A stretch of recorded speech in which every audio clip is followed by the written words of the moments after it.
ਇੱਕ ਬਹੁਤ ਹੀ ਈਮਾਨਦਾਰ ਅਤੇ ਸੱਚੀ ਸੁੱਚੀ ਸ਼ਖਸੀਅਤ ਦੇ ਮਾਲਕ ਸ਼੍ਰੀ ਸੂਰਜ ਪ੍ਰਕਾਸ਼ ਸ਼ਰਮਾ ਪਿਛਲੇ ਦਿਨੀ ਆਪਣੇ ਸਵਾਸਾਂ ਦੀ ਪੂੰਜੀ ਨੂੰ ਖਰਚਦੇ ਹੋਏ ਪਰਮਾਤਮਾ ਦੇ ਚਰਨਾਂ ਵਿੱਚ ਜਾ ਬਿਰਾਜੇ। ਸ਼੍ਰੀ ਸੂਰਜ ਪ੍ਰਕਾਸ਼ ਸ਼ਰਮਾ ਜੀ ਦਾ ਜਨਮ ਪਿਤਾ ਸ਼੍ਰੀ ਅਮਿਤ ਚੰਦ ਜੀ ਦੇ ਘਰ ਮਾਤਾ ਸ਼੍ਰੀਮਤੀ ਕੁਲਵੰਤੀ ਦੇਵੀ ਜੀ ਦੀ ਕੁੱਖੋਂ ਸਨ 1934 ਵਿੱਚ ਰਾਵਲਪਿੰਡੀ ਪਾਕਿਸਤਾਨ ਵਿਖੇ ਹੋਇਆ। ਆਪ ਜੀ ਬਚਪਨ ਤੋਂ ਹੀ ਬਹੁਤ ਹੀ ਹੋਣਹਾਰ ਪ੍ਰਤਿਭਾ ਦੇ ਮਾਲਕ ਸੁਗੜ ਅਤੇ ਸਿਆਣੇ ਸਨ। ਦੇਸ਼ ਦੀ ਵੰਡ ਤੋਂ ਬਾਅਦ ਆਪ ਜੀ ਦਾ ਪਰਿਵਾਰ ਧਰਮਕੋਟ ਜ਼ਿਲ੍ਹਾ ਮੋਗਾ ਵਿਖੇ ਆਣ ਵਸਿਆ ਅਤੇ ਇੱਥੇ ਹੀ ਆ ਕੇ ਆਪ ਜੀ ਨੇ ਆਪਣੀ ਜੇਬੀਟੀ ਮਿਸ਼ਨ ਸਕੂਲ ਮੋਗਾ ਤੋਂ ਕੀਤੀ। ਉਪਰੰਤ ਆਪ ਜੀ ਨੇ ਬਤੌਰ ਅਧਿਆਪਕ ਆਪਣੀ ਨੌਕਰੀ ਦੀ ਸ਼ੁਰੂਆਤ ਏਡੀ ਹਾਈ ਸਕੂਲ ਤੋਂ ਕੀਤੀ। ਸ਼੍ਰੀ ਸੂਰਜ ਪ੍ਰਕਾਸ਼ ਸ਼ਰਮਾ ਜੀ ਆਪਣੇ ਭੈਣ ਭਰਾਵਾਂ ਨੂੰ ਬਹੁਤ ਹੀ ਸਤਿਕਾਰ ਦੇਣ ਵਾਲੀ ਅਤੇ ਉਹਨਾਂ ਨੂੰ ਬਹੁਤ ਹੀ ਪਿਆਰ ਕਰਨ ਵਾਲੀ ਸ਼ਖਸੀਅਤ ਸਨ। ਆਪ ਜੀ ਆਪਣੇ ਭਰਾ ਹਰੀਦੱਤ ਸ਼ਰਮਾ ਅਤੇ ਭੈਣਾਂ ਸ਼ੀਲਾ ਦੇਵੀ ਅਤੇ ਕ੍ਰਿਸ਼ਨਾ ਦੇਵੀ ਵਿੱਚੋਂ ਸਭ ਤੋਂ ਵੱਡੇ ਸਨ। ਆਪ ਜੀ ਖੁਦ ਤਾਂ ਸੈੱਟ ਹੋਏ ਹੀ ਆਪ ਜੀ ਨੇ ਆਪਣੇ ਭੈਣ ਭਰਾਵਾਂ ਨੂੰ ਵੀ ਸੈੱਟ ਕੀਤਾ। ਆਪਣੀਆਂ ਭੈਣਾਂ ਦੀਆਂ ਸ਼ਾਦੀਆਂ ਚੰਗੇ ਘਰਾਣਿਆਂ ਵਿੱਚ ਕੀਤੀਆਂ ਅਤੇ ਆਪਣੇ ਭਰਾ ਦੇ ਬਿਜ਼ਨਸ ਨੂੰ ਵੀ ਸੈੱਟ ਕੀਤਾ। 1964 ਵਿੱਚ ਆਪ ਜੀ ਪਰਿਵਾਰ ਸਮੇਤ ਮੋਗਾ ਆਣ ਵਸੇ ਅਤੇ ਇੱਥੇ ਹੀ ਆਪ ਜੀ ਆਰੀਆ ਬॉयਜ਼ ਸਕੂਲ ਵਿਖੇ ਨੌਕਰੀ ਕਰਨ ਲੱਗੇ। ਆਪ ਜੀ ਨੇ ਆਪਣੇ ਕਿੱਤੇ ਨੂੰ ਬਹੁਤ ਹੀ ਮਿਹਨਤ, ਲਗਨ ਅਤੇ ਇਮਾਨਦਾਰੀ ਨਾਲ ਕੀਤਾ ਅਤੇ ਲੰਮਾ ਸਮਾਂ ਨੌਕਰੀ ਕਰਨ ਤੋਂ ਬਾਅਦ ਆਪ ਜੀ ਆਰੀਆ ਬॉयਜ਼ ਸਕੂਲ ਮੋਗਾ ਤੋਂ ਬਤੌਰ ਸੁਪਰਿੰਟੈਂਡੈਂਟ ਜਨਵਰੀ 1992 ਵਿੱਚ ਰਿਟਾਇਰ ਹੋਏ। ਆਪ ਜੀ ਇੱਕ ਚੰਗੇ ਟਿਊਟਰ ਵੀ ਸਨ ਅਤੇ ਇੰਗਲਿਸ਼ ਮੈਥ ਦੀਆਂ ਟਿਊਸ਼ਨਸ ਲਿਆ ਕਰਦੇ ਸਨ। ਆਪ ਜੀ ਦਾ ਵਿਆਹ ਸਨ 1954 ਵਿੱਚ ਸ਼੍ਰੀਮਤੀ ਕਮਲਾ ਦੇਵੀ ਜੀ ਹੁਣਾਂ ਨਾਲ ਹੋਇਆ। ਵਿਆਹ ਉਪਰੰਤ ਆਪ ਜੀ ਨੇ ਆਪਣੀਆਂ ਪਰਿਵਾਰਕ ਜ਼ਿੰਮੇਵਾਰੀਆਂ ਨੂੰ ਬਖੂਬੀ ਨਿਭਾਇਆ। ਆਪ ਜੀ ਦੇ ਘਰ 3 ਪੁੱਤਰਾਂ ਭੀਸ਼ਨ ਦੇਵ, ਜਤਿੰਦਰ ਸ਼ਰਮਾ ਅਤੇ ਅਰੁਣ ਕੁਮਾਰ ਅਤੇ 3 ਪੁੱਤਰੀਆਂ ਸੁਨੀਤਾ ਰਾਣੀ, ਸੁਮਨ ਬਾਲਾ ਅਤੇ ਸੰਤੋਸ਼ ਨੇ ਜਨਮ ਲਿਆ। ਆਪ ਜੀ ਨੇ ਆਪਣੇ ਬੱਚਿਆਂ ਨੂੰ ਖੂਬ ਚੰਗੇ ਸੰਸਕਾਰ ਦਿੱਤੇ, ਪੜਾਇਆ ਲਿਖਾਇਆ ਅਤੇ ਸਮਾਜ ਦੇ ਚੰਗੇ ਨਾਗਰਿਕ ਬਣਾਇਆ। ਅੱਜ ਆਪ ਜੀ ਦੇ ਬੱਚੇ ਆਪੋ ਆਪਣੇ ਖੇਤਰਾਂ ਵਿੱਚ ਖੂਬ ਨਾਮਣਾ ਖੱਟ ਰਹੇ ਹਨ ਅਤੇ ਆਪਣੇ ਪਿਤਾ ਜੀ ਦੇ ਨਾਮ ਨੂੰ ਚਾਰ ਚੰਨ ਲਗਾ ਰਹੇ ਹਨ। ਸ਼੍ਰੀ ਸੂਰਜ ਪ੍ਰਕਾਸ਼ ਸ਼ਰਮਾ ਜੀ ਪਰਮਾਤਮਾ ਦੇ ਘਰ ਪ੍ਰਤੀ ਸੱਚੇ ਸ਼ਰਧਾਵਾਨ ਸਨ। ਆਪ ਜੀ ਗਰੀਬਾਂ ਅਤੇ ਦੀਨ ਦੁਖੀਆਂ ਦੇ ਮਸੀਹਾ ਸਨ ਅਤੇ ਹਮੇਸ਼ਾ ਹੀ ਹਰ ਇੱਕ ਦੀ ਮਦਦ ਲਈ ਤਿਆਰ ਬਰ ਤਿਆਰ ਰਿਹਾ ਕਰਦੇ ਸਨ। ਆਪ ਜੀ ਬਹੁਤ ਹੀ ਮਿੱਠੀ ਬੋਲੀ ਦੇ ਮਾਲਕ ਸਨ। ਮੌਜੂਦਾ ਸਮੇਂ ਵਿੱਚ ਸ਼੍ਰੀ ਸੂਰਜ ਪ੍ਰਕਾਸ਼ ਸ਼ਰਮਾ ਜੀ ਦੀ ਫੁੱਲਵਾੜੀ ਉਹਨਾਂ ਦੇ ਪੜ ਪੋਤਰੇ ਪ੍ਰਥਮ ਸ਼ਰਮਾ ਨਾਲ ਮਹਿਕ ਰਹੀ ਹੈ। ਉਹਨਾਂ ਦੀ ਯਾਦ ਵਿੱਚ ਇੱਕ ਧਾਰਮਿਕ ਸਮਾਗਮ ਦਾ ਆਯੋਜਨ ਉਹਨਾਂ ਦੇ ਸਮੂਹ ਪਰਿਵਾਰ ਵੱਲੋਂ, ਜਿਨ੍ਹਾਂ ਵਿੱਚ ਸ਼੍ਰੀ ਭੀਸ਼ਨ ਦੇਵ, ਜਤਿੰਦਰ ਸ਼ਰਮਾ, ਅਰੁਣ ਕੁਮਾਰ, ਸੁਨੀਤਾ ਰਾਣੀ, ਸੁਮਨ ਬਾਲਾ, ਸੰਤੋਸ਼, ਸੁਧਾ ਸ਼ਰਮਾ, ਤ੍ਰਿਪਤਾ ਗੌਤਮ, ਸ਼ਸ਼ੀ ਬਾਲਾ, ਕੇਵਲ ਕ੍ਰਿਸ਼ਨ, ਸੰਜੀਵ ਸ਼ਰਮਾ, ਭਗਵਾਨ ਦਾਸ, ਅਭੇ ਸ਼ਰਮਾ, ਅਭਿਸ਼ੇਕ ਸ਼ਰਮਾ, ਮੋਹਿਤ ਰੂਪਾਲ, ਮੁਨੀਸ਼ ਸ਼ਰਮਾ, ਨੀਤਿਕਾ, ਕਰੁਣਾ, ਪ੍ਰਥਮ ਸ਼ਰਮਾ ਅਤੇ ਉਹਨਾਂ ਦੇ ਸਮੂਹ ਪਰਿਵਾਰ ਵੱਲੋਂ ਚੋਖਾ ਪੈਲੇਸ ਜਵਾਹਰ ਨਗਰ ਮੋਗਾ ਵਿਖੇ ਕਰਵਾਇਆ ਗਿਆ, ਜਿਸ ਵਿੱਚ ਪੰਡਤ ਜੀ ਵੱਲੋਂ ਜੀਵਨ ਅਤੇ ਮੌਤ ਦੀਆਂ ਸੱਚਾਈਆਂ ਬਾਰੇ ਚਾਨਣਾ ਪਾਇਆ ਅਤੇ ਸਭ ਸੰਗਤਾਂ ਨੂੰ ਉਸ ਪਰਮ ਪਿਤਾ ਪਰਮਾਤਮਾ ਦੇ ਦਰਸਾਏ ਮਾਰਗ ਤੇ ਚੱਲਣ ਦੀ ਸਿੱਖਿਆ ਦਿੱਤੀ। सुनहो भरत भावी प्रबल दिल के कहो मुनिनाथ, हानि लाभ जीवन मरण यश अपयश विधि हाथ। 6 चीज़ों का जो कंट्रोल है ना, वो आदमी के हथ के विच नहीं है।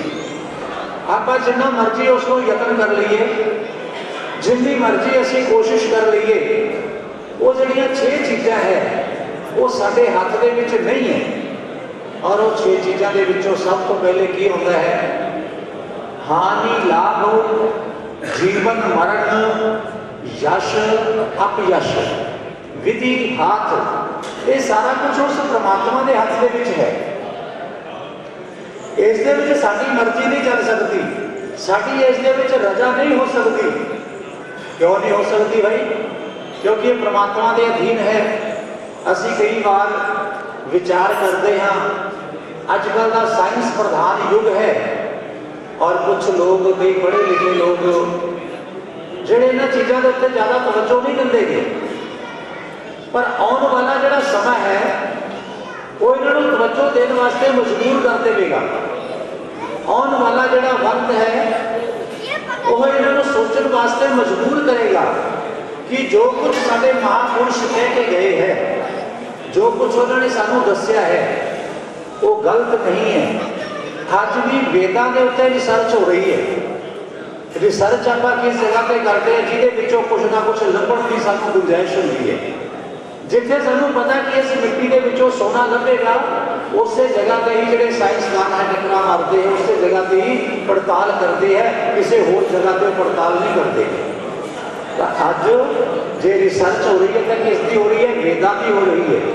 वेदां के अंदर, ग्रंथां के अंदर जो कुछ सानू पहले दस्या गया सी वो अज साडे सामने आ रहा है। अज भी नासा के विच करोड़ों रुपये खर्च करके, अरबों रुपए खर्च करके गौरमेंट उस जगह तो सानू तरह तरह की गाइडलाइन दिंदी है और उस दे विच सानू दस्या जाता है कि फलानी तरीक को दिन के 1:15 बजे सूरज ग्रहण लगेगा, रात को 11:30 बजे चंद्रमा का ग्रहण लगेगा। कदों दसना शुरू होया? नासा की स्थापना हुई लगभग 100 साल पहला। 100 साल, 125 साल तो पहला नासा का कोई मौजूद नहीं सी। पर साडे ग्रंथां के अंदर उन्होंने गणित, उन्होंने कैलकुलेशन करके दस्या गया सी कि किस टाइम पे किस जगह पे सूरज को ग्रहण लगेगा, कदों चंद्रमा को ग्रहण लगेगा। वो नासा तो पहले दस्या गया सी। साडे ग्रंथ उस तो पहले दे है, उन्होंने उत्ते ही रिसर्च हो गई है। धरती की ते चंद्रमा की दूरी कितनी है, धरती की ते मंगल की दूरी कितनी है, धरती से बृहस्पति की दूरी कितनी है, ये ग्रंथों के विच पहला दस्या नासा वाले अज दस रहे हैं। तो कहने तो भाव कि जो कुछ साडे ग्रंथों के विच दस्या गया है, कुछ समा इस तरह का आ गया कि वो ग्रंथ असीं उन्होंने ते तवज्जो देनी बंद कर दी, उन्होंने असीं समझना बंद कर दिता, जिस वजह के नाल हौली हौली हौली हौली प्रचार की होया कि ये सारा कुछ पखंडवाद है, ये सारा कुछ कल्पित है, ये कपोल कल्पना है। इतों तक आपको सुनने वास्ते मिलया। क्यों मिलया? क्योंकि असीं अपने उस लीह तो पासे हट गए। और अज भी जो सानू ग्रंथ दस रहे हैं, जरा आप जे विचार करिए तो 6 चीज़ों के बारे जिक्र होता है। हानि, लाभ, जीवन, मरण, यश, अपयश, विधि, हाथ। 6 चीज़ां परमात्मा के हाथ है। किसी कवि ने लिखा है कि जो बात दुआ से हो न सके वो बात दुआ से होती है। जिस दे उत्ते दुआइयां कम नहीं करदियां उस जगह ते दुआ यानी कि परमात्मा की प्रार्थना वो कम करती है। तो आप प्रार्थना सभा के विच आए हैं, प्रार्थना करने वास्ते आए हैं। बाकी जोड़े काम है बाद में आउणगे। हाँ, तो आप जिक्र कर रहे थे कि कई सारे घरां दे विच, रिश्तेदारी दे विच, साडे आंढ गुआंढ दे विच, साडे गली मुहल्ले दे विच बजुर्ग हुंदे हैं और बजुर्ग बहुत ज़्यादा उम्र के होंगे और उन्होंने शरीर में कोई ना कोई माड़ा रोग लग जाता है। माड़ा रोग लग्या, परिवार ने हर तरह का इलाज कराया और अखीर के विच डॉक्टर कह देंगे, साइंस कह देंगे कि इसको ले जाओ, साढ़े को कुछ नहीं है।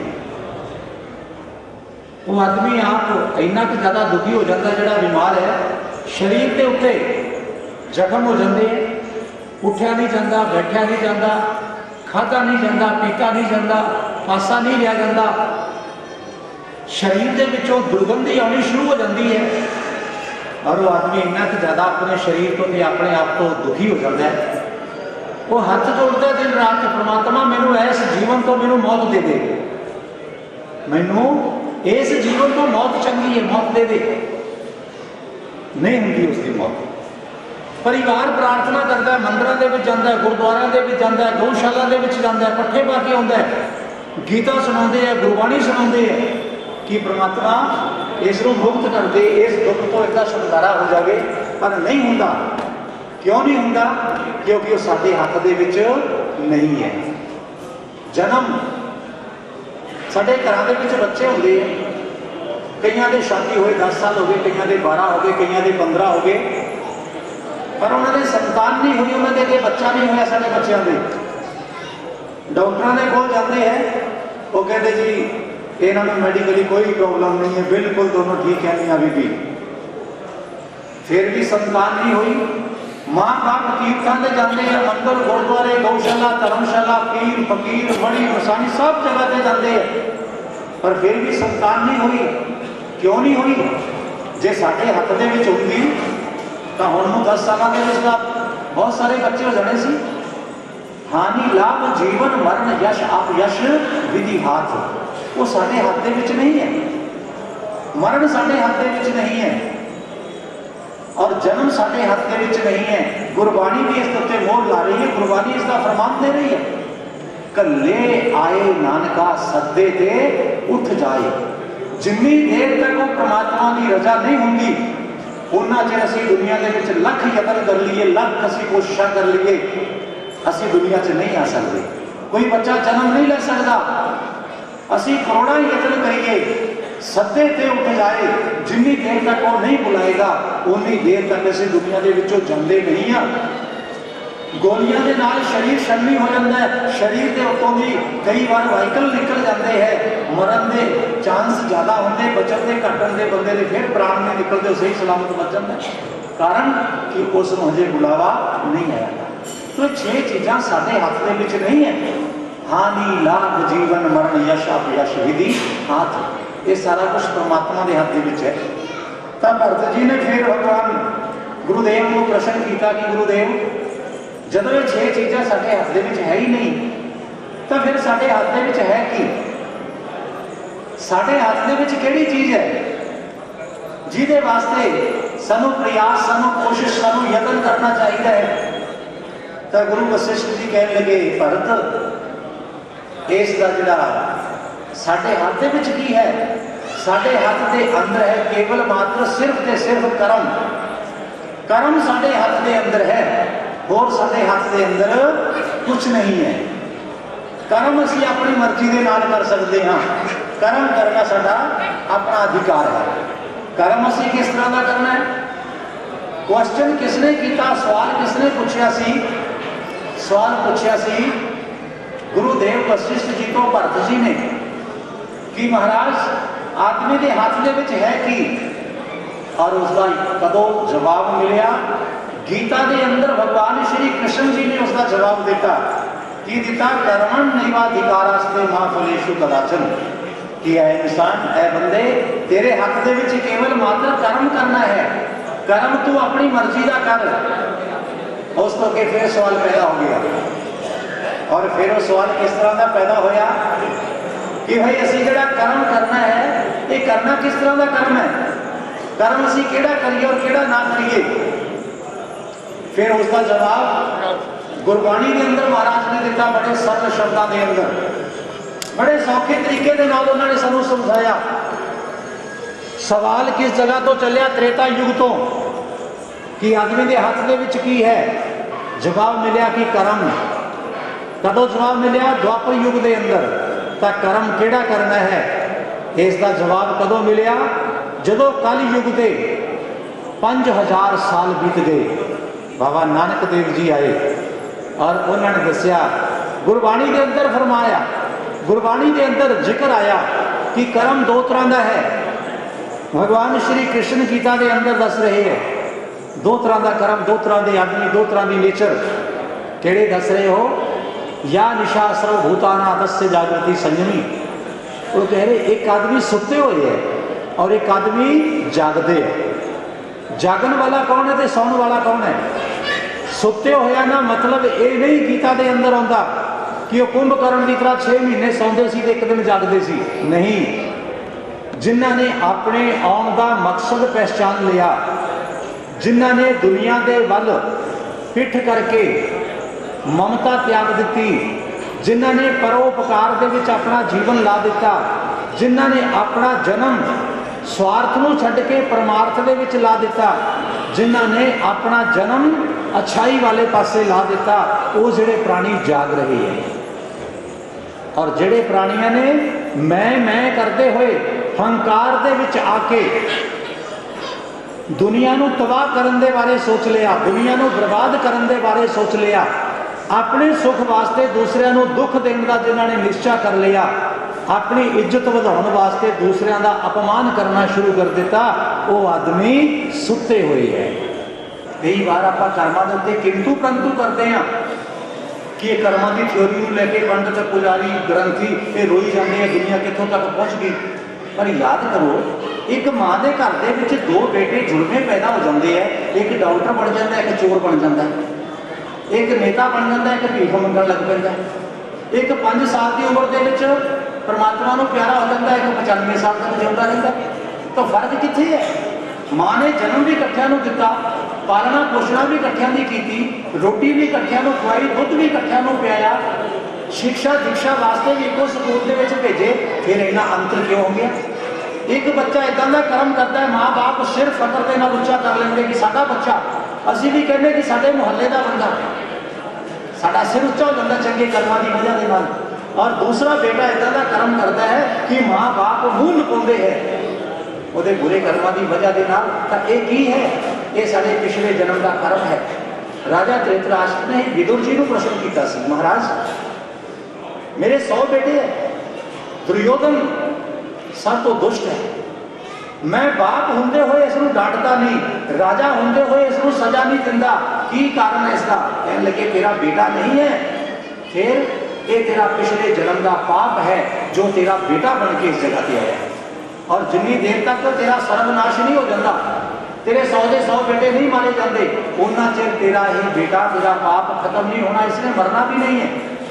तो भाई साढ़े पिछले जन्म के चंगे ते बुरे कर्म ये साढ़े माता पिता भैन भाई मित्र दोस्त ये सब चीज़ां बन के इस जगह पे आउंदे हैं। अज जिहड़ी जिहड़ी चीज़ां सानूं समाज के विचों चंगियां मिलियां वो समझो कि साढ़े पिछले जन्म के चंगे कर्म है।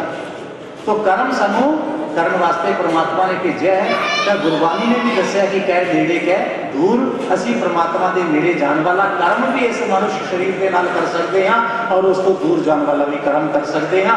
कर्म कितना का करना है ये असी सोचना विचारना आप है। तो आज तो तकरीबन 88 साल पहला एक पुण्यात्मा रूह इस शरीर के विच आई, बड़े अच्छे परिवार के विच उन्होंने शरीर मिलिया, शरीर का नाम रखा गया श्री सूरज प्रकाश जी।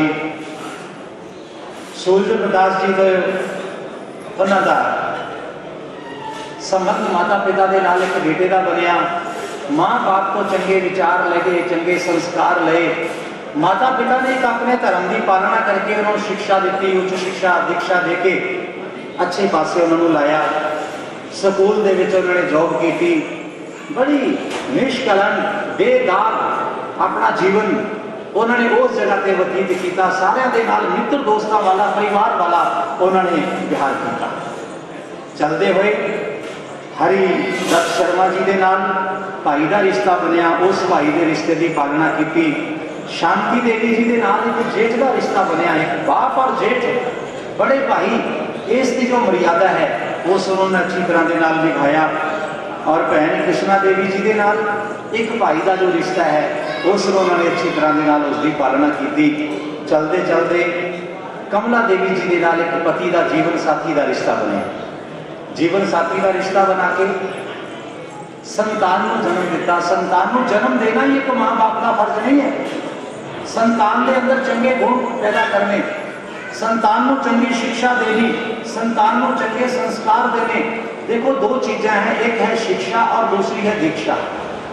शिक्षा का मतलब स्टडी पढ़ाई, वो असीं मुल भी खरीद सकते हैं, डॉक्टर बनाना है, वकील बनाना है, इंजीनियर बनाना है, की बनाना है वो असीं अपनी मर्जी के नाल चुन सकते हैं। बच्चे की रुचि के मुताबिक असीं पैसे खर्च कर देंगे हैं, वो बच्चा उस तरह की शिक्षा जाके ले लेंदा है। और दूसरी होंदी है दीक्षा। दीक्षा का मतलब होता है संस्कार। संस्कार सानू किसी यूनिवर्सिटी चो नहीं मिलते, संस्कार किसी कॉलेज के विचों नहीं मिलते, संस्कार मिलते हैं माँ बाप के कोलों या बुजुर्गों के कोलों या गुरुओं के कोलों। संस्कार और किसी जगह तो नहीं मिले।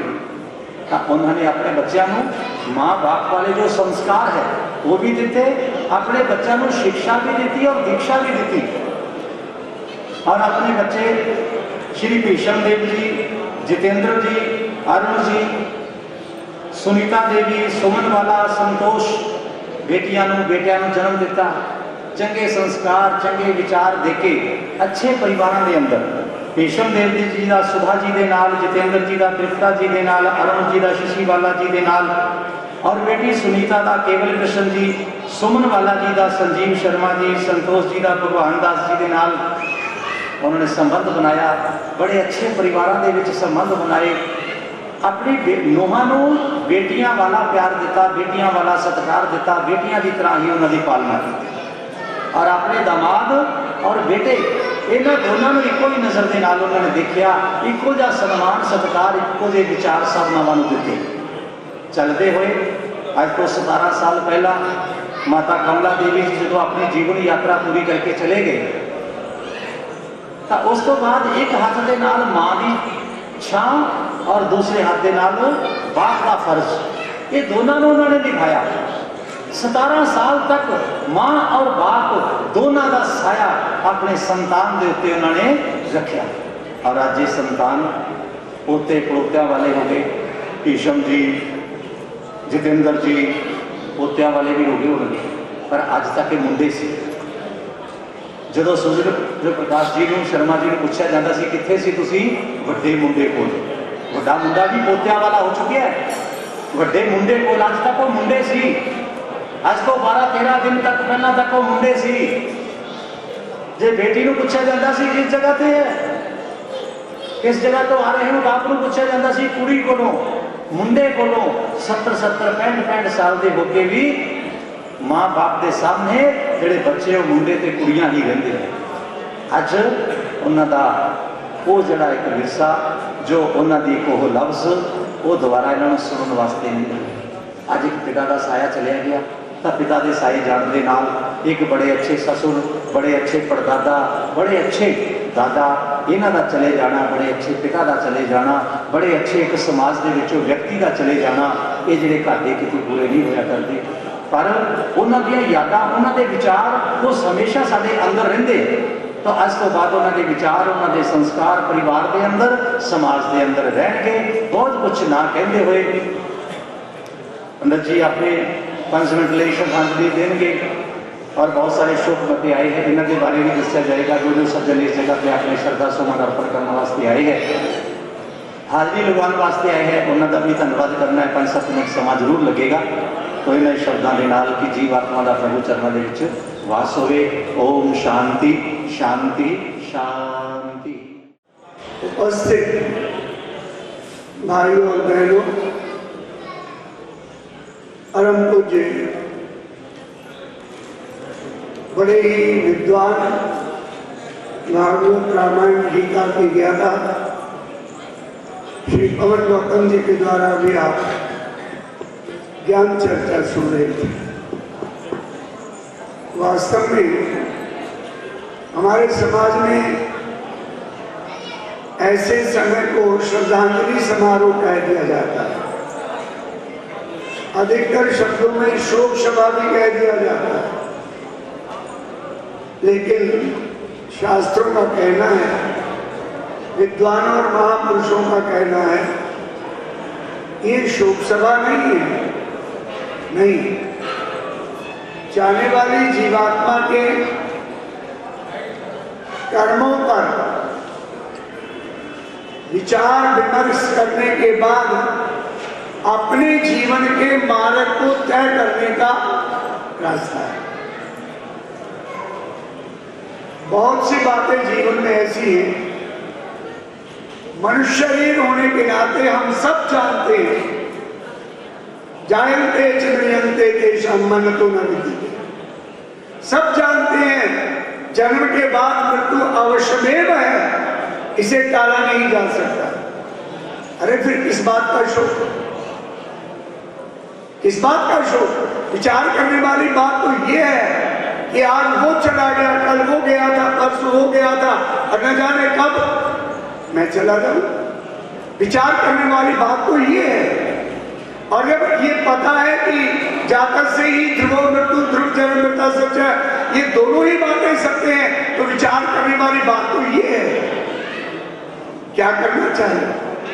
किसी दिन भी जाग जाए जीवन, जागने की बात विचार करनी चाहिए, ना कि आए और चले गए, दिखाया परिवार वालों को कि हम आए हैं, नमस्कार किया है, बैठे हैं, प्रवचन सुने हैं। ध्यान रखना चाहिए, एक भी बात जीवन में, ऐसी सभा में अगर विचारणीय बन जाए, जीवन का एक लक्ष्य बन जाए, मनुष्य जीवन प्राप्त करने का लक्ष्य प्राप्त हो जाए। कौन जानता है? मृत्यु नहीं होगी, सब जानते हैं, लेकिन भगवान की सत्ता देखिए, एक परम सत्ता है जो इस संसार को, इस सृष्टि को, इस ब्रह्मांड को चला रही है। इसी एक राजा, महाराजा, सम्राट, चक्रवर्ती सम्राट के द्वारा ये सृष्टि नहीं चलाई जा रही है। परम सत्ता है, और उस परम सत्ता के बनाए हुए नियमों को बदला नहीं कर सकता। और वो परम सत्ता क्या है? यही बनाना और मिटाना, बनाना और मिटाना। पाश्चात्य देश के जो लोग हैं, उन्होंने हमारे यहाँ तो ब्रह्मा विष्णु महेश, एक ही परम सत्ता के 3 नाम, और बाहर के जो लोग हैं उनका नाम क्या है? वो क्या नाम करते हैं परमात्मा को? क्या कहते हैं? गॉड। और गॉड में 3 शब्द हैं, और तीनों ही हमारे देवताओं के प्रतीक हैं।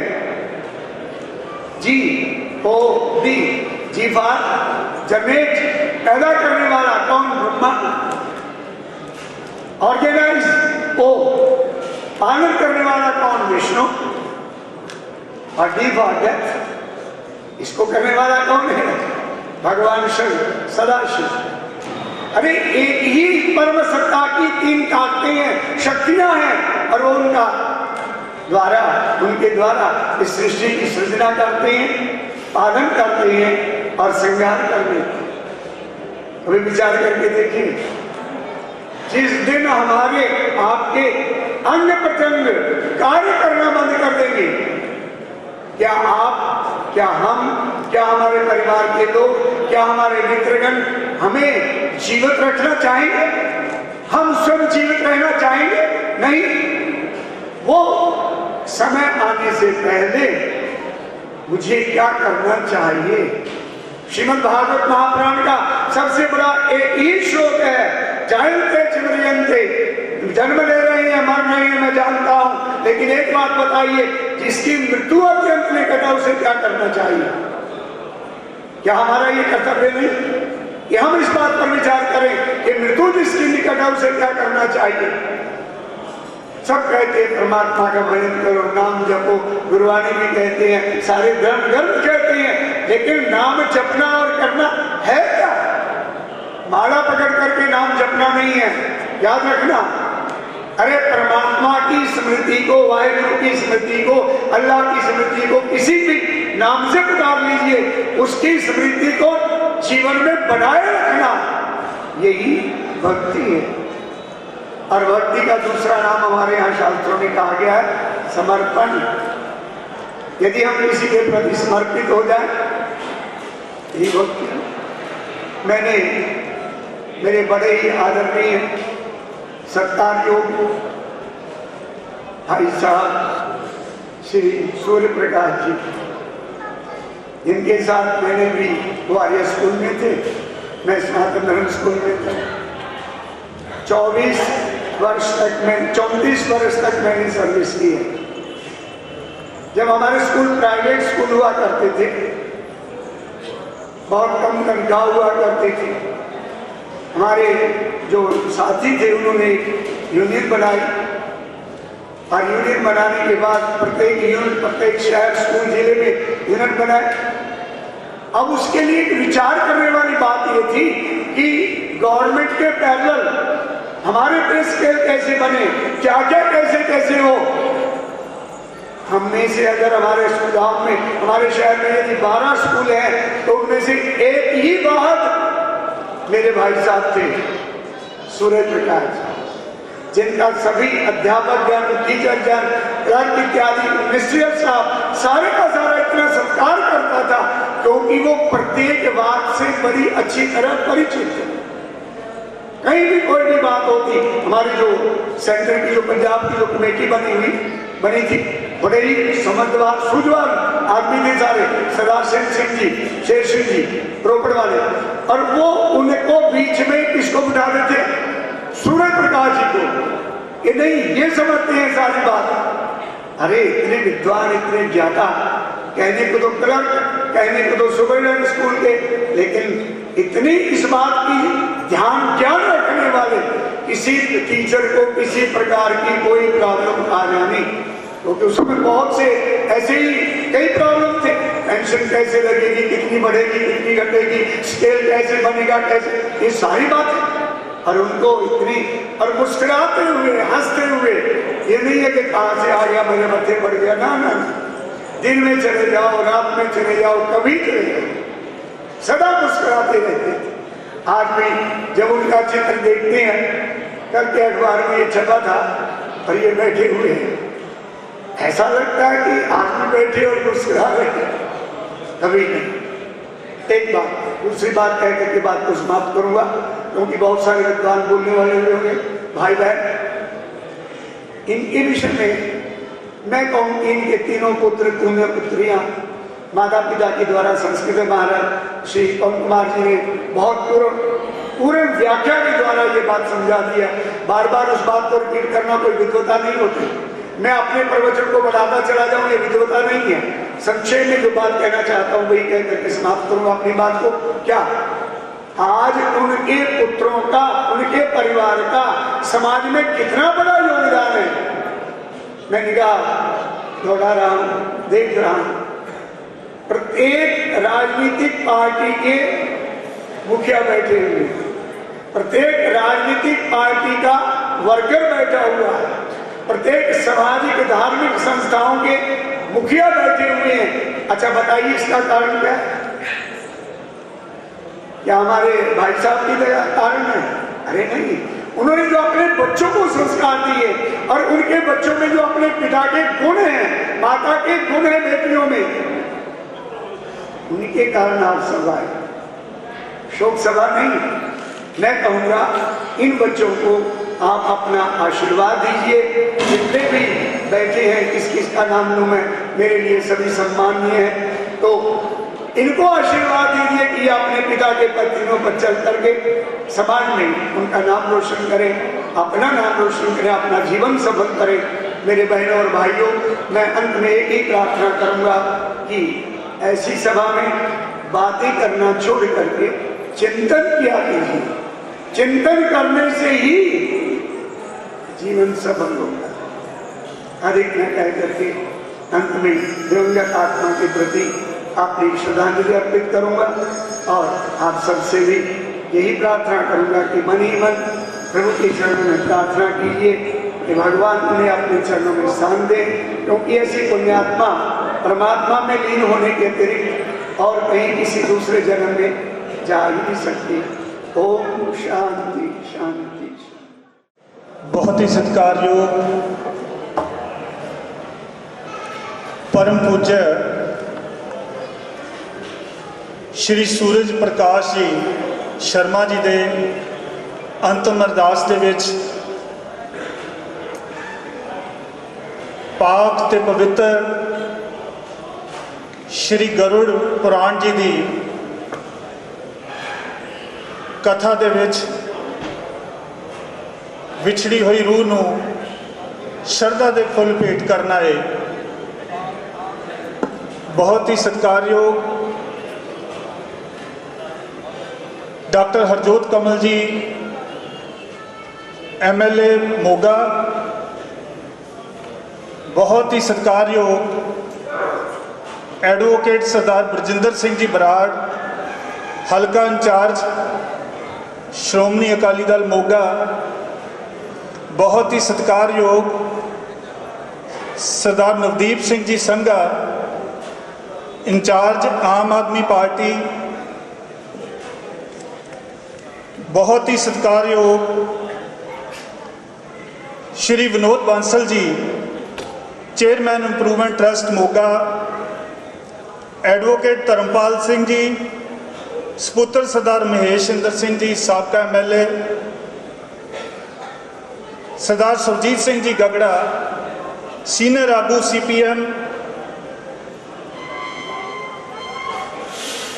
नगर कारपोरेशन मोगा के mayor Shrimati Nitika Bhalla ji, deputy mayor Shri Ashok Tamija ji, Shri Praveen Sharma MC साहब, श्रीमती पायल गर्ग जी, सरदार गुरमिंदरजीत सिंह जी बबलू XMC और OSD डॉक्टर हरजोत कमल सिंह जी, श्री प्रवीण मक्कड़ जी, श्री जग्गू MC, श्री बूटा MC, श्री अजय शर्मा जी, नैसले तो उचेचे तौर पर पहुँचे प्रधान रवि जी, साबका प्रधान और खादी बोर्ड के चेयरमैन सरदार राजवंत सिंह जी माला। मैं किदा ना लवां, जिवें कि मेरे तो पहला पंडित जी ने बहुत ही विस्तार दे नाल ये कहा है कि मैनू कोई भी पार्टी, मैनू कोई भी संस्था अजिही नहीं लगती जिथों नुमाइंदा अज श्री सूरज प्रकाश जी की अंतिम अरदास दे विच शामिल होने लई नहीं आए। अगर मैं कह लवां कि जिहो जिहा ना उहो जी ही शख्सियत सन, तो सूरज प्रकाश जी ने एक अध्यापक के तौर पर, एक पिता के तौर पर, एक सपुत्र के तौर पर, एक दादे के तौर पर, एक भरा के तौर पर उन्होंने अपनी जिंदगी बाखूब जिहड़ी हैगी है वो एक मिसाल अपने अगे समाज के अगे पेश की है। समा ज़्यादा नहीं लेना क्योंकि सारिਆਂ ਨੂੰ समा नहीं दिता जा सकेगा। मैं गुस्ताखी ਲਈ सारिਆਂ ਤੋਂ ਖਿਮਾ ਦਾ ਜਾਚਕ ਹਾਂ। बस एक दो बुलारे ਆਪਾਂ बुला के शरधा के फुੱਲ भेंट करवाने हैं, तो उस तो बाद आप सब नूं परिवार वालों तुहाडा धन्नवाद करना है। एक शेर है कि हजारों बरस नरगिस अपनी बेनूरी पे रोती है, बड़ी मुश्किल से होता है चमन में ददावत पैदा। अजिहियां शख्सियतां ਜਿਹੜੀਆਂ दूसरिਆਂ ਦੇ ਲਈ ਚਾਨਣ ਮਨਾਰਾ बन जान, ਜਿਹੜੀਆਂ दूसरिਆਂ ਦੇ ਜ਼ਖਮਾਂ ਦੇ ਉੱਤੇ ਮਲਮ ਦਾ ਕੰਮ ਕਰਨ, ਜਿਹੜੇ दूसरिਆਂ ਨੂੰ ਆਪਣੇ ਬੱਚੇ ਸਮਝ ਕੇ ਉਹਨਾਂ ਨੂੰ ਉਹਨਾਂ ਦੀ ਮੰਜ਼ਿਲ ਤੱਕ ਪਹੁੰਚਾਉਣ ਦਾ ਕੰਮ ਕਰਨ, ਉਹ ਨਾਂ ਸ਼੍ਰੀ ਸੂਰਜ ਪ੍ਰਕਾਸ਼ ਸ਼ਰਮਾ ਜੀ, ਜਿਨ੍ਹਾਂ ਦੀ ਅੱਜ ਅੰਤਿਮ ਅਰਦਾਸ ਵਿੱਚ ਅੱਜ ਬੈਠੇ ਆ। ਉਹਨਾਂ ਦੇ ਅਜ਼ੀਜ਼ ਸਾਥੀ ਪ੍ਰਿੰਸੀਪਲ AD ਸਕੂਲ ਧਰਮਕੋਟ ਦੇ ਰਹਿ ਚੁੱਕੇ श्री सुशील कुमार जी, प्रिंसीपल रह चुके श्री मदन मोहन जी, और अति सत्कारयोग principal Khalsa school senior secondary school Moga ਦੇ ਸਰਦਾਰ पूरन सिंह जी, ਇਹਨੇ भी ਇੱਥੇ ਸ਼ਰਧਾ ਦੇ ਫੁੱਲ ਭੇਟ ਕਰਨ ਵਾਸਤੇ ਆਪਣੇ ਇਸ ਅਜ਼ੀਜ਼ ਦੋਸਤ ਨੂੰ ਪਹੁੰਚੇ ਹਨ। अगर इस परिवार की फुलवाड़ी की गल करा तो श्री भीषम कुमार शर्मा जी वड्डे सपुत्र DM कॉलेज दे विचों, और श्री अरुण जी नैसले चों, और बहुत ही सत्कारयोग श्री जतिंदर कुमार शर्मा जी, ये समाज में उन्होंने पाए हुए पूरने ते चल के उन्हों का नाम अज रोशन कर रहे हैं। सो मैं ज़्यादा समा ना लवां, सब तो पहला मैं 1 मिनट के लिए नैसले वालों सरदार राजवंत सिंह जी माला उन्होंने बेनती करा कि आके संगत दे नाल इस अजीज़ इस शख्सियत के शरधा के फुੱਲ भेंट करने के लिए सरदार राजवंत सिंह जी माला। बाबू सूरज प्रकाश जी, उन्होंने रसम पगड़ी ते परिवार नाल दुख साझा करने जिन्नी साध संगत पहुंची है, और सब तो पहला फतेह की सांझ करिए। वाहिगुरू जी का खालसा, वाहिगुरू जी की फतेह। मेरे तो पहला बहुत ही सत्कारयोग पंडित जी पवन कुमार गौतम जी होरां ने, पंडित सतनारायण जी ने मास्टर सूरज प्रकाश के मुतालक, उन्होंने परिवार के मुतालक, इंसान के इत्थे आउण ते कर्मां के मुतालक बड़ी विस्तार नाल गल कीती। मैं अपनी गल नूं जिहड़ी कर्म फिलोसफी की गल पंडित पवन कुमार गौतम जी होरां ने कीती, ਉਹਦੇ इर्द गिर्द ही रख के समाप्ति करने की कोशिश करांगा कि जिहड़ी कर्म फिलोसफी जिहड़े कर्म बनते हैं ਉਹਦਾ लेखा जोखा 2 शक्तियां करदियां।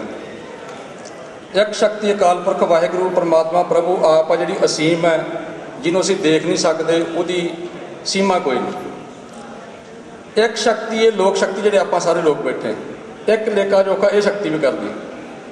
तो मैं लोक शक्ति की गल करा, बाबू जी के अंतिम संस्कार के उत्ते मैं शामिल सी उस दिन के उत्ते, अज उन्होंने रसम पगड़ी के उत्ते भी जिन्नियां शहर ਦੀਆਂ नामवर शख्सियतां इत्थे उन्होंने सत्कार देने लई उन्होंने परिवार नाल दुख साझा करने पहुंचियां ने, ਤੇ ਮੈਂ ਮਹਿਸੂਸ ਕਰਦਾ ਕਿ ਜਿਹੜੇ ਉਹਨਾਂ ਨੇ ਆਪਦੀ ਵਿਦਿਅਕ ਜੀਵਨ ਦੇ ਦਰਮਿਆਨ ਜੋ ਕਰਮ ਕਮਾਇਆ, ਉਸ ਤੋਂ ਬਾਅਦ ਉਹਨਾਂ ਆਪਣੇ ਪਰਿਵਾਰਕ ਫਲਵਾੜੀ ਬਾਊ ਭੀਸ਼ਮ ਜੀ, ਜਤਿੰਦਰ ਜੀ, ਅਰੁਣ ਕੁਮਾਰ ਜੀ ਹੋਰਾਂ ਦੇ ਰਾਹੀਂ ਇਹ ਸਮਾਜ ਨੂੰ ਰਚਨਾਉਣ ਦਾ, ਸੰਸਕਾਰਾਂ ਦੇ ਰਾਹੀਂ ਜੋ ਯਤਨ ਕੀਤਾ, ਉਹ ਸਫਲ ਜੀਵਨ ਜਿਉ ਕੇ ਗਏ ਨੇ। ਮੈਂ ਉਹਨਾਂ ਦੇ ਸਫਲ ਜੀਵਨ ਨੂੰ, ਚੰਗੀ ਵਿੱਦਿਆ ਨੂੰ, ਚੰਗੇ ਸੰਸਕਾਰਾਂ ਨੂੰ ਸਤਿਕਾਰ ਦਿੰਦਾ ਹੋਇਆ, ਸਨਮਾਨ ਦਿੰਦਾ ਹੋਇਆ, ਕਿਉਂਕਿ ਉਹਨਾਂ ਦੇ ਪੁੱਤਰ ਅਰੁਣ ਕੁਮਾਰ ਜੀ, ਉਹਨਾਂ ਦੇ ਪੋਤਰੇ ਮਨੀਸ਼ ਕੁਮਾਰ ਜੀ ਮੇਰਾ ਨੈਸਲੇ 'ਚ ਕੰਮ ਕਰਦੇ ਨੇ। ਸਾਡੇ ਨੈਸਲ ਇੰਪਲਾਈ ਯੂਨੀਅਨ ਦੇ ਪ੍ਰਧਾਨ ਸਰਦਾਰ ਦਲਜੀਤ ਸਿੰਘ ਰਵੀ ਜੀ, ਸਾਬਕਾ ਅਹੁਦੇਦਾਰ ਸਾਹਿਬਾਨ, ਨੈਸਲ ਇੰਪਲਾਈ ਯੂਨੀਅਨ ਦੇ ਬਹੁਤ ਸਾਰੇ ਮੈਂਬਰ ਸਾਹਿਬਾਨ ਜਿੱਥੇ ਹਾਜ਼ਰ ਹੋਏ ਨੇ, ਉਹਨਾਂ ਸਾਰਿਆਂ ਦੀ ਤਰਫੋਂ ਮੈਂ ਬਾਊ ਜੀ ਨੂੰ ਸਭ ਦਾ ਸਤਿਕਾਰ ਭੇਟ ਕਰਦਾ ਹੋਇਆ ਖਿਮਾ ਦਾ ਜਾਚਕਾਂ। ਵਾਹਿਗੁਰੂ ਜੀ ਕਾ ਖਾਲਸਾ, ਵਾਹਿਗੁਰੂ ਜੀ ਕੀ ਫਤਿਹ। ਬਹੁਤ ਹੀ ਸਤਿਕਾਰਯੋਗ ਇੰਟਕ ਦੇ ਪ੍ਰਧਾਨ ਐਡਵੋਕੇਟ ਵਿਜੇ ਧੀਰ ਜੀ ਵੀ ਇਸ ਸਮਾਗਮ ਦੇ ਵਿੱਚ ਸ਼ਰਧਾ ਦੇ ਫੁੱਲ ਭੇਟ ਕਰਨ ਦੇ ਲਈ ਆਏ ਹਨ। ਉਹਨਾਂ ਦਾ ਵੀ ਬਹੁਤ ਬਹੁਤ ਧੰਨਵਾਦ ਹੈ। ਹੁਣ ਮੈਂ ਬੇਨਤੀ ਕਰਾਂ ਨਵਦੀਪ ਸੰਘਾ ਜੀ ਨੂੰ, ਉਹ ਆ ਕੇ 1-2 ਮਿੰਟ ਦੇ ਲਈ ਬਾਊ ਜੀ ਨੂੰ ਸ਼ਬਦ ਸ਼ਰਧਾ ਦੇ ਫੁੱਲ ਭੇਟ ਕਰਨਗੇ। ਸ਼੍ਰੀ ਨਵਦੀਪ ਸੰਘਾ ਜੀ। ਬਹੁਤ ਹੀ ਸਤਿਕਾਰਯੋਗ ਸ਼੍ਰੀ ਸੂਰਜ ਪ੍ਰਕਾਸ਼ ਜੀ ਦੀ ਅੰਤਮ ਅਰਦਾਸ ਦੇ ਵਿੱਚ ਜੁੜ ਬੈਠੀ ਸਾਧ ਸੰਗਤ ਜੀ, ਵਾਹਿਗੁਰੂ ਜੀ ਕਾ ਖਾਲਸਾ, ਸ਼੍ਰੀ ਵਾਹਿਗੁਰੂ ਜੀ ਕੀ ਫਤਿਹ।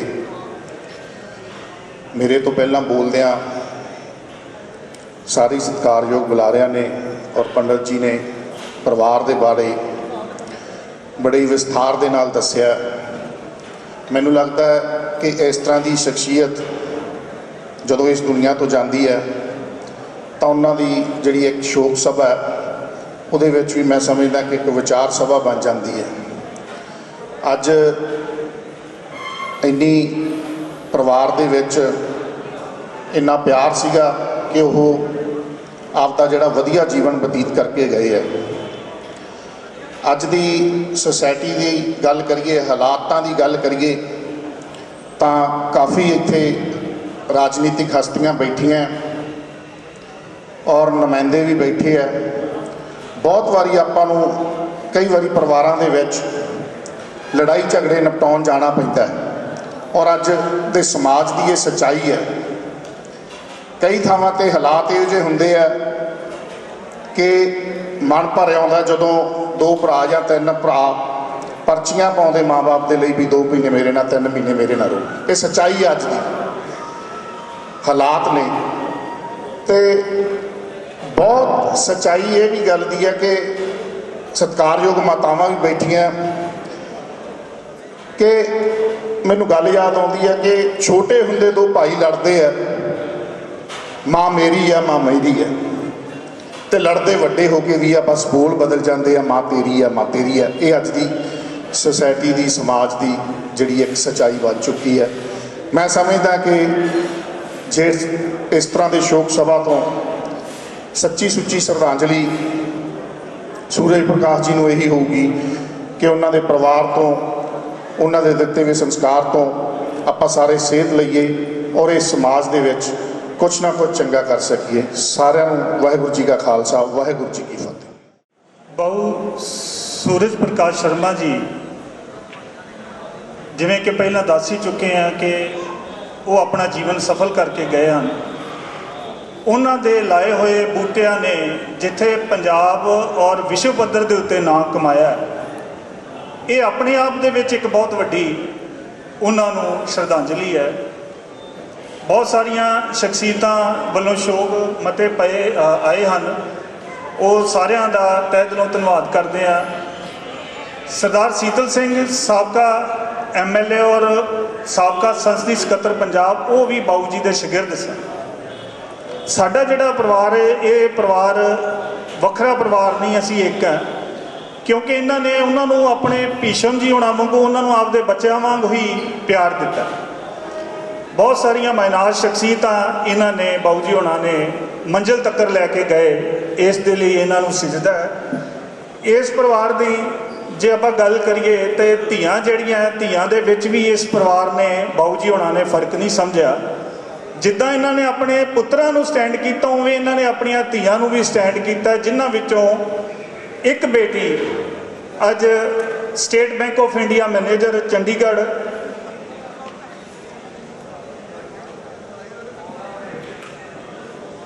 श्री सुमन राणी जी, बहुत ही सत्कारयोग श्री सुनीता राणी जी, और बहुत ही सत्कारयोग श्री संतोष दास जी भैन जी होनी कनेडा, वो कनेडा बैठे हैं। उस तो भी गल वड्डी ये है कि जिहड़े दमाद ने उन्होंने भी बाऊ जी होना तो शिक्षा लैके उन्होंने भी अपना एक वखरा मुकाम, वखरी शख्सियत समाज दे विच उन्होंने अपना नाम जिहड़ा बनाया। बहुत ही सत्कारयोग श्री केवल कृष्ण जी, श्री संजीव शर्मा जी ते भगवान दास बजाज, इन्हां दी जिन्नी भी तारीफ की जाए थोड़ी है। मैं हुण ज़्यादा समा ना लवां। बहुत ही सत्कारयोग डॉक्टर हरजोत कमल जी, मैं उन्होंने बेनती करदा हां कि कृपा करके आओ तो परिवार के नाल दुख साझा करके शरधा के फुल भेंट करो। अति सत्कारयोग डॉक्टर हरजोत कमल। पवित्र श्री गरुड़ प्राण जी की हाज़री दे विच सत्कारयोग शास्त्री जी और पंडित जी होना ने जिथे विछड़ी आत्मा के बारे सानू दसिया, उहदे आत्मा दे परमात्मा नाल मेल लई अरदास कीती है। उत्थे सानू सारिआं नूं उस रूह दे विछड़ जाण लई हौसला देण दी कोशिश कीती है। मैं वो गल्लां दोहराऊंगा नहीं जो बुलारियां ने पहलां कह दित्तियां, क्योंकि समाज दे विच उन्हां दा किड्डा क वड्डा रुतबा सी, वो साडे इत्थे बैठी संगत तो पता लग जाता। मैं समझदा कि जिहड़ी गल पंडित जी ने कीती सी कि पिछले जन्म दियां भगतियां हुंदियां कि इस जन्म दे विच जिहड़ा चंगा जीवन मिलदा, राजयोग मिलदा, पर मैं उस तो भी उत्ते समझदा कि जे किसी ने एक जन्म की भगती की है तो उन्होंने राजयोग मिल जाता।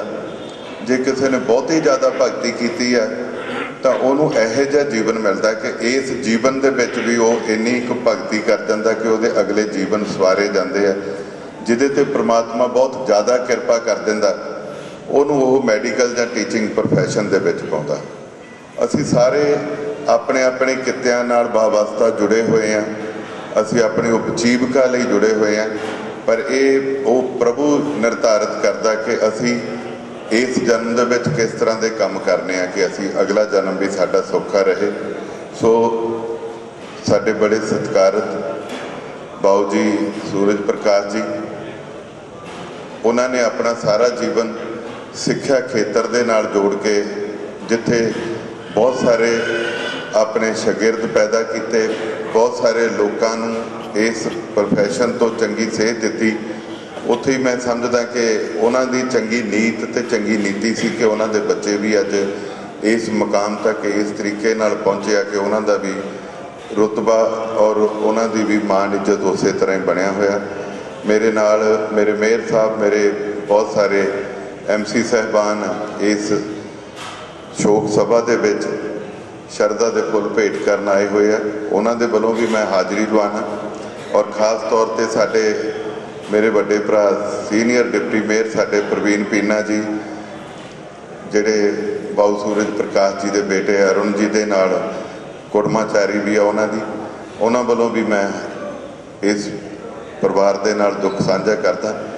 सो मैं जिथे अपने वालों, अपने परिवार वालों, अपने साथियों वालों बाऊ जी के समस्त उस गुरु दे हाजिर होके शरधा के फुल भेंट करदा, उत्थे ही आपां सारे रल के अरदास करिए कि इस विछड़ी आत्मा नूं परमात्मा अपने चरणों च निवास देवे और पिछे परिवार नूं सानू सारिआं नूं इन्हां तो सिक्ख्या जो मिलती है उहदे तो सानू वाबस्ता कराए, सानू भी उस राह ते चलण दी नेक नीति बख्शे। सो मैं परिवार दे नाल दुख साझा करदा हाँ। जय श्री राम। जिवें कि ਆਪਾਂ ਨੂੰ ਸਾਰਿਆਂ ਨੂੰ ਪਤਾ ਹੀ ਹੈ ਕਿ ਸ਼੍ਰੀ ਸੂਰਜ ਪ੍ਰਕਾਸ਼ ਜੀ ਸੂਰਜ ਵਾਂਗੂ ਉਹਨਾਂ ਨੇ ਆਪਣਾ ਜਿਹੜਾ ਚਾਨਣ ਸਮਾਜ ਦੇ ਵਿੱਚ ਬਖੇਰਿਆ। ਇਸੇ ਤਰ੍ਹਾਂ ਸ਼੍ਰੀ ਸੂਰਜ ਪ੍ਰਕਾਸ਼ ਜੀ ਇੱਕ ਇਹੋ ਜਿਹੀ ਸ਼ਖਸੀਅਤ ਸਨ, ਜਥੇਦਾਰ ਤੋਤਾ ਸਿੰਘ ਜੀ ਦਾ ਇਹਨਾਂ ਦੇ ਨਾਲ ਬਹੁਤ ਪ੍ਰੇਮ ਸੀ, ਕਿਉਂਕਿ ਅਕਸਰ ਇਹਨਾਂ ਦੀ ਇਹ ਗੱਲਬਾਤ ਹੁੰਦੀ ਰਹਿੰਦੀ ਸੀ ਤੇ ਔਰ ਇਹ ਪਰਿਵਾਰਕ ਜਿਹੜੀ ਸਾਂਝ ਹੈ ਉਸ ਪਰਿਵਾਰ ਦੀ ਸਾਂਝ ਨੂੰ ਨਿਭਾਉਣ ਵਾਸਤੇ ਜਿੱਥੇ ਸਰਦਾਰ ਬਰਜਿੰਦਰ ਸਿੰਘ ਜੀ ਬਰਾੜ ਉਹ ਇੱਥੇ ਇਸ ਪਰਿਵਾਰ ਦੇ ਨਾਲ ਦੁੱਖ ਦੇ ਵਿੱਚ ਸ਼ਰੀਕ ਹੋਣ ਦੇ ਲਈ ਆਏ ਹਨ, ਸ਼ਰਧਾ ਦੇ ਫੁੱਲ ਭੇਟ ਕਰਨ ਲਈ ਆਏ ਹਨ, ਉੱਥੇ ਮੈਂ ਬੇਨਤੀ ਕਰਾਂ ਸਰਦਾਰ ਬਰਜਿੰਦਰ ਸਿੰਘ ਜੀ ਬਰਾੜ ਕਿ ਉਹ ਪਰਿਵਾਰ ਵੱਲੋਂ ਆਏ ਹੋਏ ਸਾਰੇ ਸੱਜਣਾਂ ਦਾ, ਸਾਰੇ ਸਤਿਕਾਰਯੋਗ ਮੁਅੱਜ਼ਜ਼ ਸ਼ਖਸੀਅਤਾਂ ਦਾ ਧੰਨਵਾਦ ਕਰਨ ਔਰ ਵਿਛੜੀ ਹੋਈ ਰੂਹ ਨੂੰ ਉਹਦੇ ਲਈ ਅਰਦਾਸ ਕਰਨ। ਸਰਦਾਰ ਬਰਜਿੰਦਰ ਸਿੰਘ ਜੀ ਬਰਾੜ, ਹਲਕਾ ਇੰਚਾਰਜ ਮੋਗਾ। ਬਹੁਤ ਹੀ ਅਤ ਸਤਿਕਾਰਯੋਗ ਸਾਡੇ ਮੋਗੇ ਸ਼ਹਿਰ ਦੀ ਹਸਤੀ ਸ੍ਰੀ ਸੂਰਜ ਪ੍ਰਕਾਸ਼ ਜੀ ਜੋ ਸਾਡੇ ਵਿੱਚ ਨਹੀਂ ਰਹੇ, ਆਪਾਂ ਅੱਜ ਉਹਨਾਂ ਦੇ ਅੰਤਮ ਸ਼ਬਦਾਂ ਵਿੱਚ ਹਿੱਸਾ ਪਾ ਰਹੇ ਹਾਂ। ਮੈਥੋਂ ਪਹਿਲਾਂ ਸਤਿਕਾਰਯੋਗ ਪੰਡਿਤ ਜੀ ਹੋਰਾਂ ਨੇ ਔਰ ਸਤਿਕਾਰਯੋਗ ਸ਼ਾਸਤਰੀ ਜੀ ਹੋਰਾਂ ਨੇ ਬੜਾ ਵਿਸਤਾਰਪੂਰਵਕ ਮਨੁੱਖ ਦੇ ਜੀਵਨ ਬਾਰੇ ਵਰਣਨ ਕੀਤਾ। ਮੇਰੇ ਕੋਲ ਐਸੇ ਵਿਚਾਰ ਨਹੀਂ ਜਿਹੜੇ ਆਪ ਜੀ ਨਾਲ ਹੋਰ ਵੀ ਸਾਂਝੇ ਕਰ ਸਕਾਂ, ਕਿਉਂਕਿ ਜਿਹੜੇ ਮਹਾਨ ਵਿਅਕਤੀ ਹੁੰਦੇ ਆ ਉਹਨਾਂ ਵਾਸਤੇ ਉਹਨਾਂ ਮਹਾਨ ਵਿਅਕਤੀਆਂ ਦੇ ਵਿਚਾਰ ਕਾਫੀ ਨੇ, ਲੇਕਿਨ ਫਿਰ ਵੀ ਸਾਡੇ ਇਸ ਸ਼ਹਿਰ ਨਾਲ ਸੰਬੰਧਿਤ ਬਹੁਤ ਮਹਾਨ ਹਸਤੀਆਂ ਇੱਥੇ ਬੈਠੀਆਂ ਜਿਨ੍ਹਾਂ ਦੇ ਆਪਦੇ ਮਨ ਦੇ ਬੜੇ ਵੱਡੇ ਬਲਬਲੇ ਹੋਣਗੇ, ਜਿਹੜੇ ਪੰਡਿਤ ਜੀ ਬਾਰੇ ਔਰ ਸਤਿਕਾਰ ਇਸ ਪਰਿਵਾਰ ਬਾਰੇ ਹੋਣਗੇ ਜਿਨ੍ਹਾਂ ਨੇ ਆਪਦੇ ਨੇੜਿਓਂ ਪਰਿਵਾਰ ਨੂੰ ਬੜਾ ਤੱਕਿਆ। ਮੈਨੂੰ ਹਜੇ ਤਾਈਂ ਯਾਦ ਹੈ ਜਦੋਂ ਮੇਰੇ ਪਿਤਾ ਜਥੇਦਾਰ ਸਰਦਾਰ ਤੋਤਾ ਸਿੰਘ ਜੀ 1997 ਵਿੱਚ ਸਿੱਖਿਆ ਮੰਤਰੀ ਪੰਜਾਬ ਵਿੱਚ ਬਣੇ ਤਾਂ ਉਸ ਵੇਲੇ ਇਹਨਾਂ ਦਾ ਬੜਾ ਯੋਗਦਾਨ ਸੀ, ਕਿਉਂਕਿ ਪੰਜਾਬ ਵਿੱਚ ਸਕੂਲ ਜਿਹੜੇ ਪ੍ਰਾਈਵੇਟ ਸਕੂਲ, ਏਡਡ ਸਕੂਲ ਸੀ, ਉਹਨਾਂ ਦੀਆਂ ਬੜੀਆਂ ਵੱਡੀਆਂ ਸਮੱਸਿਆਵਾਂ ਸੀ। ਉਹ ਸਮੱਸਿਆਵਾਂ ਇੱਕ ਐਸੀਆਂ ਸੀ ਵੀ ਜਿਨ੍ਹਾਂ ਨੂੰ ਕੋਈ ਨਿਪਰੇ ਚਾੜਨ ਵਾਸਤੇ ਯਤਨ ਨਹੀਂ ਸੀ ਕਰਦਾ, ਪਰ ਮੈਂ ਸਮਝਦਾ ਸ੍ਰੀ ਸੂਰਜ ਪ੍ਰਕਾਸ਼ ਜੀ ਹੋਰਾਂ ਨੇ ਇੱਕ ਬਹੁਤ ਵੱਡਾ ਮੈਂ ਹੰਭਲਾ ਮਾਰਿਆ। ਮੈਂ ਸਮਝਦਾ ਕਿ ਜਥੇਦਾਰ ਸਾਹਿਬ ਹੋਰਾਂ ਨਾਲ ਰਲ ਕੇ ਉਹਨਾਂ ਨੇ ਉਸ ਸਮੇਂ ਦੇ ਮੁੱਖ ਮੰਤਰੀ ਸਰਦਾਰ ਪ੍ਰਕਾਸ਼ ਸਿੰਘ ਬਾਦਲ ਸਾਹਿਬ ਨਾਲ ਬੜੀਆਂ ਸਲਾਹਾਂ ਕੀਤੀਆਂ ਔਰ ਉਸ ਗੱਲ ਨੂੰ ਨੇਪਰੇ ਚਾੜਿਆ। ਜਿਵੇਂ ਕਹਿੰਦੇ ਆ ਕਿ ਮਰਦ ਜਿਹੜੇ ਹੁੰਦੇ ਆ ਉਹ ਜਵਾਨੇ ਦੇ ਨਾਲ ਬਦਲਦੇ ਨਹੀਂ ਬਲਕਿ ਜਵਾਨੇ ਨੂੰ ਬਦਲ ਦਿੰਦੇ ਆ। ਇੱਕ ਐਸੀ ਕੋਸ਼ਿਸ਼ ਉਹਨਾਂ ਨੇ ਕੀਤੀ ਕਿ ਐਸਾ ਸਿਸਟਮ ਬਦਲਿਆ, ਵਿਧੀ ਵਿਧਾਨ ਸਾਰਾ ਬਦਲ ਦਿੱਤਾ ਅਤੇ ਉਹ ਪੈਨਸ਼ਨ ਦਾ ਸਿਸਟਮ ਜਿਹੜਾ ਪਹਿਲੀ ਵਾਰ ਇਹਨਾਂ ਟੀਚਰਸ ਨੂੰ ਸ਼ੁਰੂ ਹੋਇਆ ਉਹ ਇੱਕ ਉਹਨਾਂ ਦੀ ਦੇਣ ਸੀ, ਬਹੁਤ ਵੱਡਾ ਮੀਲ ਪੱਥਰ ਸੀ। ਅਤੇ ਮੈਂ ਸਮਝਦਾ ਕਿ ਜ਼ਿੰਦਗੀ ਦੇ ਵਿੱਚ ਇੱਕ ਵੱਡਾ ਮਹਾਨ ਜਿਹੜਾ ਕੰਮ ਕੋਈ ਵਿਅਕਤੀ ਭਾਵੇਂ ਇੱਕ ਵੀ ਕਰ ਜਾਵੇ ਤਾਂ ਉਹ ਸਾਰੇ ਸਮਾਜ ਨੂੰ ਸਦਾ ਉਮਰ ਭਰ ਲਈ ਯਾਦ ਰਹਿੰਦਾ। ਬਹੁਤ ਵੱਡਾ ਸਿਹਰਾ ਉਹਨਾਂ ਨੂੰ ਜਾਂਦਾ ਇਸ ਗੱਲ ਦਾ। ਲੇਕਿਨ ਇਹਦੇ ਇਲਾਵਾ ਹੋਰ ਲੋਕਾਂ ਦੀਆਂ ਜਿਨ੍ਹਾਂ ਦੀਆਂ ਜ਼ਿੰਦਗੀਆਂ ਸਵਾਰੀਆਂ, ਜਿਨ੍ਹਾਂ ਨੂੰ ਸੋਹਣਾ ਜੀਵਨ ਜਿਉਣ ਵਾਸਤੇ ਚੰਗੀ ਜਾਂਚ ਦਿੱਤੀ, ਚੰਗੇ ਜੀਵਨ ਵਾਸਤੇ ਸੋਹਣਾ ਗਾਈਡ ਕੀਤਾ, ਉਹ ਤਾਂ ਮਹਾਨ ਐਸੇ ਸਿਤਾਰੇ ਨੇ। ਭਾਵੇਂ ਕੁਝ ਆਏ ਵੀ ਹੋਣਗੇ, ਕੁਝ ਆਪਦੇ ਘਰਾਂ ਵਿੱਚ ਵੀ ਬੈਠ ਕੇ ਵੀ ਸੋਗ ਮਨਾਉਂਦੇ ਹੋਣਗੇ, ਜਿਨ੍ਹਾਂ ਨੇ ਆਪਣੇ ਮਨਾਂ ਦੇ ਰਾਹੀਂ ਸ਼ਰਧਾ ਦੇ ਫੁੱਲ ਅਰਪਣ ਕੀਤੇ ਹੈ।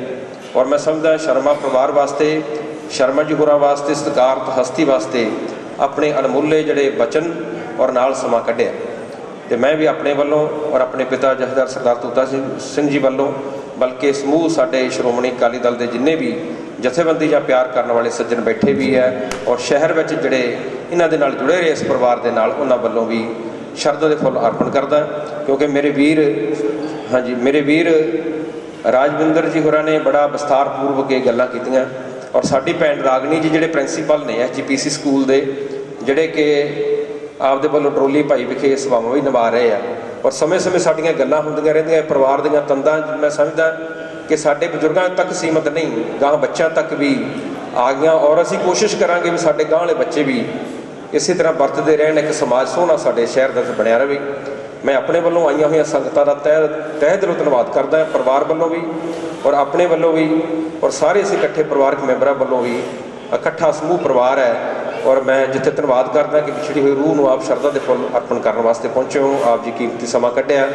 ਸਾਡੇ ਸ਼ਹਿਰ ਦੇ ਮਹਾਨ ਵਿਅਕਤੀ ਇੱਥੇ ਬੈਠੇ ਹੈ, ਰਾਜਨੀਤੀ ਦੇ ਨਾਲ ਸੰਬੰਧਿਤ, ਸਮਾਜ ਨਾਲ ਸੰਬੰਧਿਤ, ਸਿੱਖਿਆ ਸੰਸਥਾਵਾਂ ਨਾਲ ਸੰਬੰਧਿਤ ਔਰ ਆਪਣੇ ਆਪਣੇ ਹੋਰ ਕਿੱਤਿਆਂ ਦੇ ਨਾਲ ਸੰਬੰਧਿਤ ਜਿਹੜੇ ਵਿਅਕਤੀ ਪਹੁੰਚੇ, ਸਾਡੀਆਂ ਮਾਵਾਂ, ਭੈਣਾਂ, ਮੇਰੇ ਬਜ਼ੁਰਗ, ਨੌਜਵਾਨ ਵੀਰ, ਸਾਰਿਆਂ ਦਾ ਮੈਂ ਤਹਿ ਦਿਲੋਂ ਪਰਿਵਾਰ ਵੱਲੋਂ ਧੰਨਵਾਦ ਕਰਦਾ ਔਰ ਬੇਨਤੀ ਕਰਦੇ ਹਾਂ ਕਿ ਕੋਸ਼ਿਸ਼ ਕਰਿਓ ਕਿ ਜਿੰਨਾ ਵੀ ਸਮਾਂ ਆਪ ਜੀ ਨੂੰ ਮਿਲ ਸਕੇ ਆਪ ਲੰਗਰ ਪਾਣੀ ਜੋ ਪਰਿਵਾਰ ਵੱਲੋਂ ਤਿਆਰ ਕੀਤਾ ਗਿਆ ਸ਼ਰਧਾ ਭਾਵਨਾ ਦੇ ਨਾਲ ਛਕ ਕੇ ਜਾਣਾ ਜੀ। ਔਰ ਅੰਤਮ ਸ਼ਬਦਾਂ ਵਿੱਚ ਫੇਰ ਇੱਕ ਵਾਰ ਪਰਮਾਤਮਾ ਅੱਗੇ, ਪ੍ਰਭੂ ਅੱਗੇ ਅਰਦਾਸ ਕਰਦੇ ਹਾਂ ਕਿ ਉਸ ਵਿਛੜੀ ਹੋਈ ਰੂਹ ਨੂੰ, ਉਸ ਪਵਿੱਤਰ ਰੂਹ ਨੂੰ ਪਰਮਾਤਮਾ ਆਪਦੇ ਚਰਨਾਂ 'ਚ ਨਿਵਾਸ ਦੇਣ ਔਰ ਸਾਨੂੰ ਸਾਰਿਆਂ ਨੂੰ ਭਾਣਾ ਮੰਨਣ ਦਾ ਬਲ ਬਖਸ਼ਿਸ਼ ਕਰ। ਬਹੁਤ ਬਹੁਤ ਧੰਨਵਾਦ, ਬਹੁਤ ਬਹੁਤ ਧੰਨਵਾਦ। Thank you. शांति अंतरिक्षगुं शांति पृथ्वी शांतिरापः शांतिरोपदया शान्तिः वनस्पतयः शान्तिर्विश्वे देवाः शान्ति ब्रह्म शान्तिः सर्वभूम शान्ति शान्तिरेव शान्तिः सा मा शान्तिरेधि सुशान्तिर्भवतु ॐ शान्ति शान्ति शान्ति। मेरा वालिया साइया रखी चरना दे कोल मेरा वालिया साइया रखी चरना दे कोल रखी चरना दे कोल रखी चरना दे कोल रखी चरना दे कोल रखी चरना दे कोल मेरा वालिया साइया रखी चरना दे कोल मेरा वालिया साइया रखी चरना दे कोल। मेरी फरियाद तेरे दर उत्ते होर सुनावा किनू मेरी फरियाद तेरे दर उत्ते होर सुनावा किनू होर सुनावा किनू रखी चरना दे कोल मेरा वालिया साइया रखी चरना दे कोल मेरा वालिया साइया रखी चरना दे कोल रखी चरना दे कोल रखी चरना दे कोल रखी चरना दे कोल रखी चरना दे कोल मेरा वालिया साइया रखी चरना दे कोल मेरा वालिया साइया रखी चरना दे